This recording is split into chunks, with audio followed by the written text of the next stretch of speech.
Bismillahirrohmanirrohim. Assalamualaikum warahmatullahi wabarakatuh. Hari ini kita lanjut membahas tentang kisah singkat Nabi Musa alaihi salam. Selamat mendengar. Banyak peristiwa penting yang terjadi di bulan Muharram, salah satunya kisah Nabi Musa melawan Fir'aun dan bala tentaranya. Meski begitu, beberapa di antara kita tentu ada yang belum mengetahui dengan rinci mengenai peristiwa atau kisah Nabi Musa, sebagai salah satu momentum penting tersebut. Untuk itu, hari ini mari kita rangkum sedikit kisah singkat kisah Nabi Musa alaihi salam. Kelahiran dan kisah Nabi Musa kecil. Kita semua tahu bahwa kisah Nabi Musa diawali dengan kegelisahan seorang Fir'aun kala dia bermimpi. Pada suatu waktu, Fir'aun bermimpi melihat ada seorang anak laki-laki dari kalangan Bani Israel menghancurkan benteng kekuasaannya, yang selama ini telah ia bangun begitu rupa dengan segala kekuatan. Kemudian, mimpi itu membuat Fir'aun gelisah sehingga ia mengeluarkan perintah kepada pasukannya untuk menghabisi dan membunuh seluruh anak laki-laki Bani Israel yang lahir pada tahun itu. Pasukan Fir'aun disebar secara menyeluruh, mereka mendata dan melakukan sensus bayi laki-laki yang diperkirakan akan hadir atau lahir pada tahun itu. Qadarullah, Allah perintahkan kepada ibunda dari Nabi Musa untuk menghanyutkan bayi Musa yang baru lahir di aliran sungai.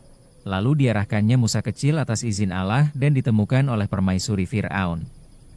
Permaisuri Fir'aun langsung jatuh cinta ketika melihat bayi Musa, sebab mereka sampai saat itu belum juga memiliki keturunan. Maka permaisuri membawanya ke istana dan memperlihatkan pada suaminya, yaitu Fir'aun.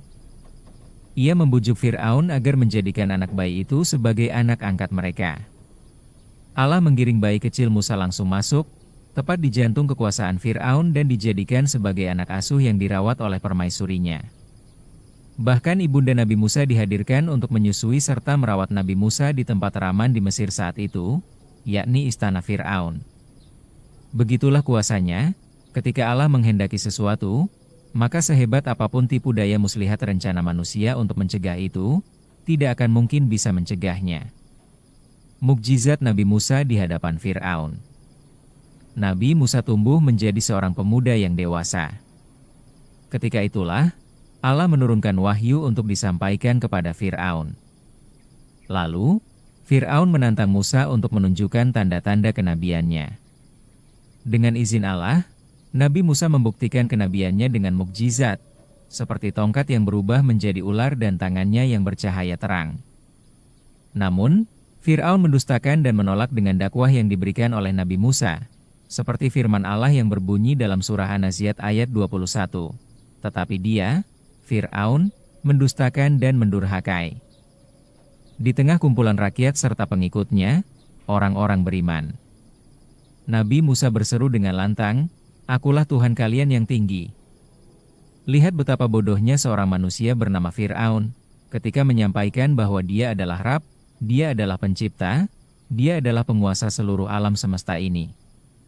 Usaha dakwah Nabi Musa tidak sampai di situ, karena Fir'aun tetap berpaling dan malah menganggap Nabi Musa sebagai penyihir. Maka, Fir'aun memanggil para penyihir terbaik di kerajaannya untuk menghadapi Nabi Musa.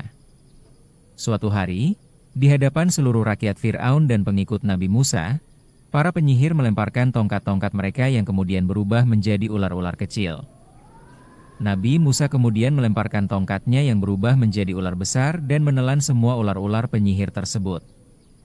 Menyaksikan mukjizat ini, para penyihir menyadari bahwa Nabi Musa bukanlah penyihir biasa melainkan utusan Allah.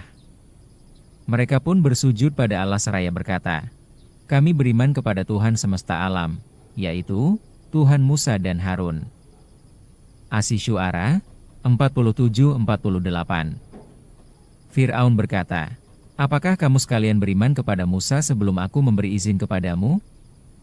Sesungguhnya dia benar-benar pemimpinmu yang mengajarkan sihir kepadamu, maka kamu nanti pasti benar-benar akan mengetahui akibat perbuatanmu. Sesungguhnya aku akan memotong tanganmu dan kakimu dengan bersilangan dan aku akan menyalibmu semuanya." Asy-Syu'ara 49. Fir'aun sangat geram dan mengancam akan memberi hukuman kepada penyihir yang telah beriman kepada Allah.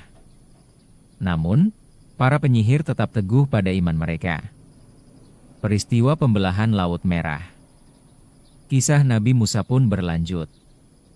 Seperti yang diceritakan, Fir'aun murka dan akan menggunakan kekuatan militernya untuk segera melenyapkan Nabi Musa dan para pengikutnya. Pada malam hari, Nabi Musa membawa seluruh pengikutnya untuk menyelamatkan diri sesuai dengan perintah Allah.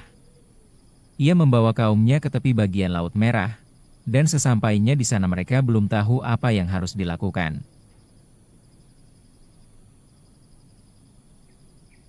Allah menguji keimanan dan keteguhan Nabi Musa alaihi salam. Ketika matahari terbit, Fir'aun dan bala tentaranya pergi mengejar Nabi Musa. Berkatalah pengikut-pengikut Nabi Musa, sesungguhnya kita benar-benar akan terkejar oleh pasukan Fir'aun, kita tidak akan mampu menghadapi mereka, karena kita tidak mempunyai kekuatan. Lalu, Nabi Musa menjawab dengan mantap, kita tidak akan tersusul oleh mereka, karena pertolongannya selalu menyertaiku. Kelak dia akan memberi petunjuk kepadaku, yaitu jalan yang menuju keselamatan.